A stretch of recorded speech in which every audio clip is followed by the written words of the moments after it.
Saint-Fra, la société agro-piscicole de la Mée, SAP de la Mée, a mis en œuvre le projet Utilisation de la technologie de l'extrusion de son de céréales pour une production piscicole durable. Pour la mise en œuvre réussie de ce projet, le FSIAD a acquis et installé une unité de fabrique d'aliments extrudés. Cette unité permet de produire les aliments extrudés pour les poissons à partir de produits disponibles localement. Une visite guidée de l'unité de fabrique des aliments extrudés a permis au comité de pilotage de mieux apprécier son fonctionnement. L'unité de production d'aliments extrudés flottants est constituée principalement de 3 machines. Nous avons le broyeur, nous avons le mélangeur et tout au fond, nous avons l'extrudeuse elle-même. Donc nous allons commencer ici par le broyeur. Le broyeur, en avant du broyeur, nous avons d'abord la trémie.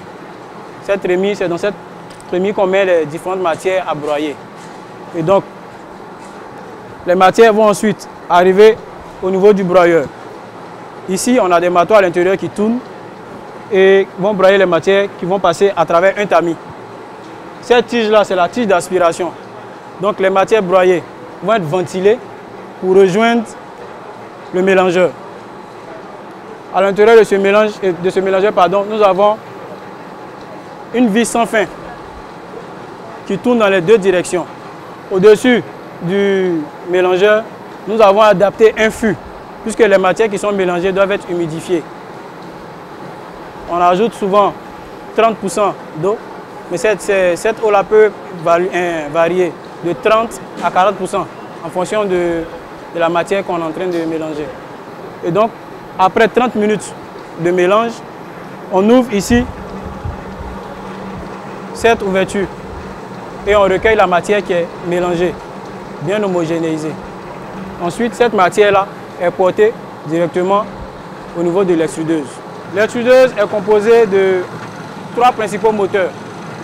On a le moteur principal, on a le moteur de l'alimentation et puis on a le petit moteur qui est là, le moteur du couteau. Donc, la matière qui a été broyée et mélangée est mise ici dans cette grande trémie. À l'intérieur, nous avons aussi une vis sans fin et des palettes. Il y a une palette dedans qui mélange l'aliment encore. Et on a une vis sans fin en bas ici qui va pousser l'aliment, qui va conduire les matières mélangées, dans cette petite trémie. À l'intérieur, dans ce tube-là, nous avons une vis sans fin. Et ici, ça, c'est une adaptation pour conserver la chaleur. Nous avons des résistances chauffantes qui sont dedans, qui portent la température du matériau à 100 degrés. Et donc, les matières premières qui arrivent ici froid, arrivées ici, rencontrent un pic de température. Et là, ça chauffe rapidement et ça cuit et ça sort. Ici, nous avons les aliments qui sont mis en forme par le couteau. Plus le couteau va aller vite, plus nous aurons des granulés de petites dimensions. Moins ça va aller vite, nous aurons de long diamètre. Voilà un peu. Et donc, qu'est-ce qui va faire que l'aliment va flotter? Nous portons la température à plus de 100 degrés. Et donc, l'aliment qui est mouillé arrive à ce niveau, il atteint 100 degrés. À 100 degrés, l'eau, normalement, devient vapeur. Mais comme tout est hermétiquement fermé, l'eau reste à l'état liquide, même à 100 degrés. Et donc, ici, on a ce qu'on appelle la filière, c'est un tamis. C'est un tamis, et ce tamis est juste en face du couteau. Donc, quand la matière sort du tamis, l'eau se dégage, il y a une vaporisation instantanée. Et donc, cette vaporisation instantanée-là va créer des ouvertures dans ces granulés-là, ce qui va les rendre légers et donc va permettre aux granulés de flotter à la surface de l'eau.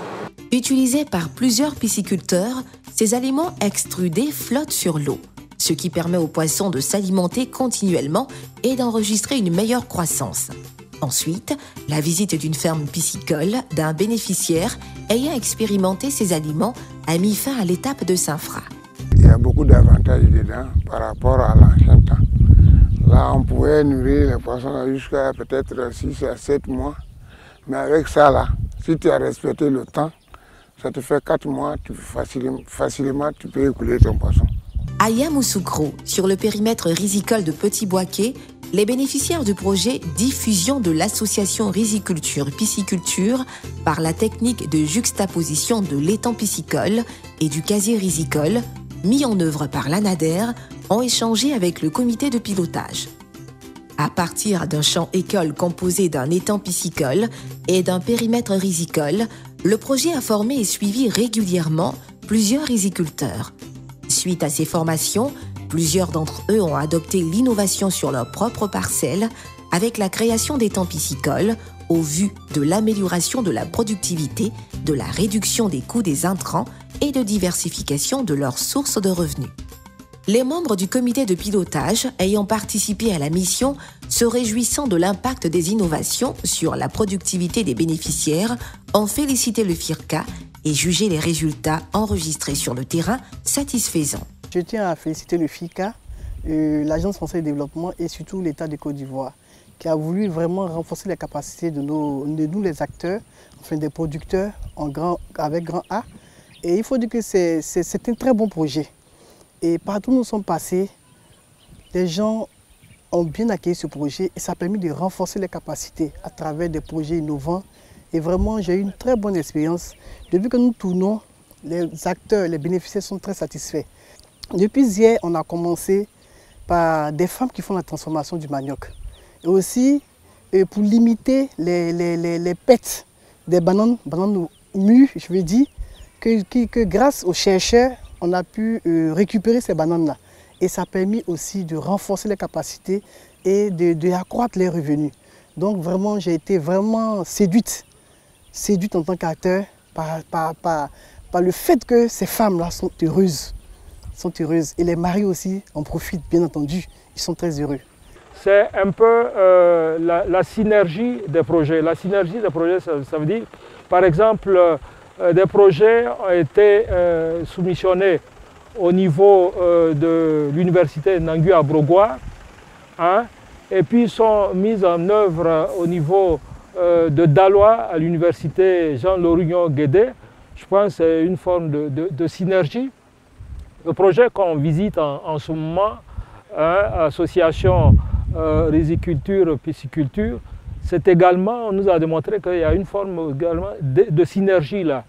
Donc pour moi, ça c'est important. Autre impact, c'est le rendement, le coût de production assez bas, mais rendement important. J'ai vu aussi que les femmes, surtout les femmes, étaient organisées en coopérative au niveau de la valorisation des effluents du manioc, femmes de la Tchéké, et puis la transformation au niveau du riz. Hein.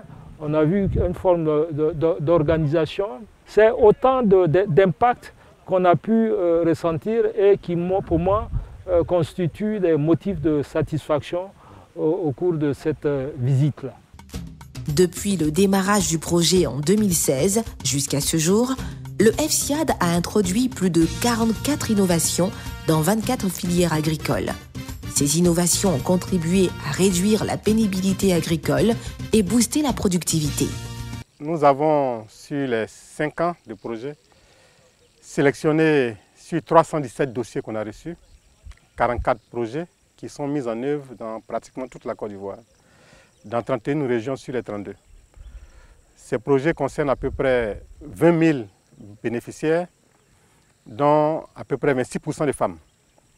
Voilà. Donc ces projets concernent 24 filières agricoles, depuis les grandes filières palmiers à huile, EVA, jusqu'aux filières non conventionnelles, élevage d'agoutis, pistaches, etc. Donc on a une large gamme de filières qui ont bénéficié de ces projets. Ces projets avaient pour objectif de diffuser un certain nombre d'innovations qui ont été éprouvées pour améliorer les revenus des producteurs. Donc améliorer leur rendement, diminuer la pénibilité pour que la profession agricole ait une compétitivité de plus en plus grande.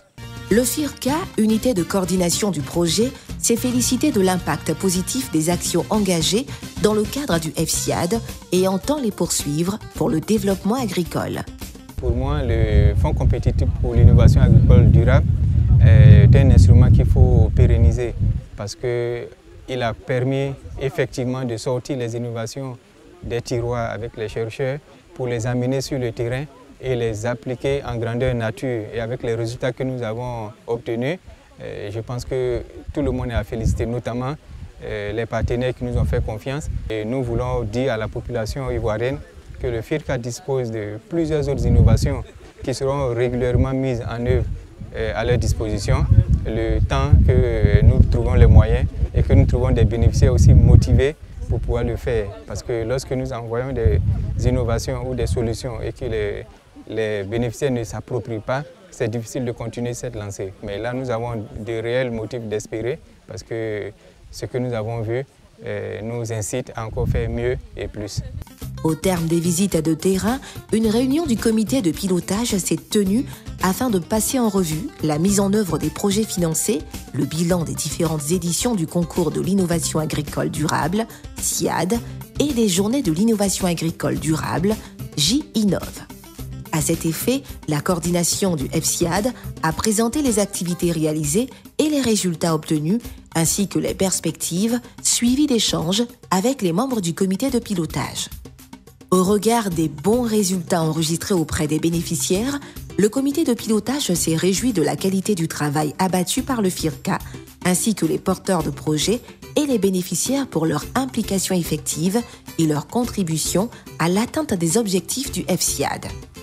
Le comité s'est également félicité du bon fonctionnement de chacun des organes du FSIAD, partant de la sélection des projets par le comité scientifique et technique, CST, à leur approbation par le comité de pilotage. Le comité n'a pas manqué de marquer son intérêt pour une poursuite des actions entamées par le FSIAD.